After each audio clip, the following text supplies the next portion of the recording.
เอาหมดนะครับวันนี้เป็นวันโอกาสดีนะครับเมื่อเราจะได้กินในตาหลวงเจ้าอี้เตื้อง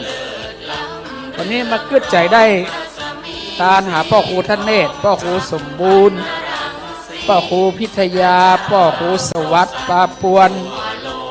พ่อครูสมคิดปู่คงคาพ่อครูสวัสดิ์มองกีโด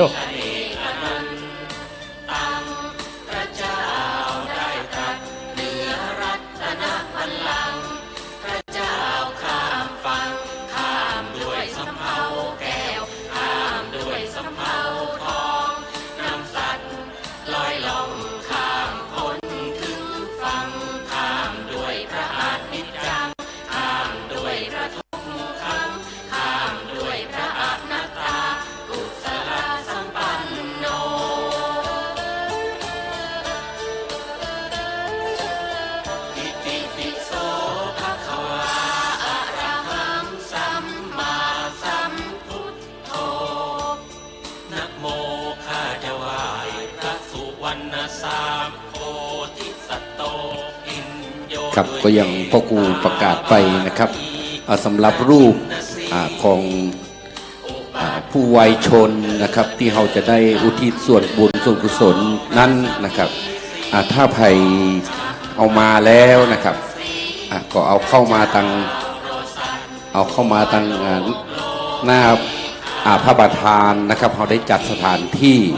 เอาไว้ให้กับบรรดาพ่อแม่พี่น้องได้เอารูปได้เอามาวางนะครับสำหรับอภัยที่บัสะดวกที่จะเอารูปมานะครับก็สามารถเขียนเอาลายใหม่เอาชื่อนะครับแล้วเอาไปใส่ไว้ในพานนะครับที่หน้าศาลากับอันนี้เดี๋ยวผมจะได้เป็นคนไปเก็บเอามาไว้ที่สลุงที่หน้าพระประธานนะครับก็จะได้เข้าใจกันตามนี้โดยนะครับหันก็ลุงพันนี่ใจง่ายหันก็เนี่ยฮ้อนก็ได้อาบอยากก็ได้กินหันก็ครับ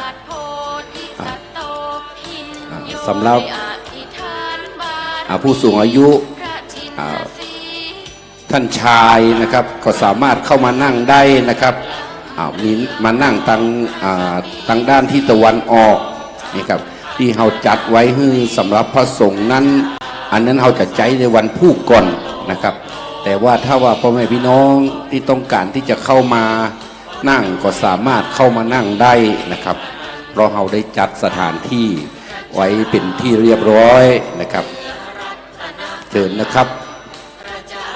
ก็คงต้องขอเวลาให้มันสักหุ่นนะเกินชั่วโมงเนาะเดี๋ยวองค์เทศเพิ่นจะได้มาถึงนะครับเราก็เข้ามาก็นั่งนั่งจากันไปนะครับว่าปีนี้ยะใดลำไยมันแตกนะไปลืมปฏิทินที่ฮือไปนะพระพ่อโดยเนอใส่นะวันใดออกบ่ออกนะวันใดใส่แล้วแตกว่าบ่แตกแล้วพอว่าวันใดใส่แล้วอันพกกาบักขอยย่อมเนี่ยมันมีนะถ้าเชื่อถามป้าตอมเถอะป้าตอมเอาไปใช้ได้ผลดีกว่า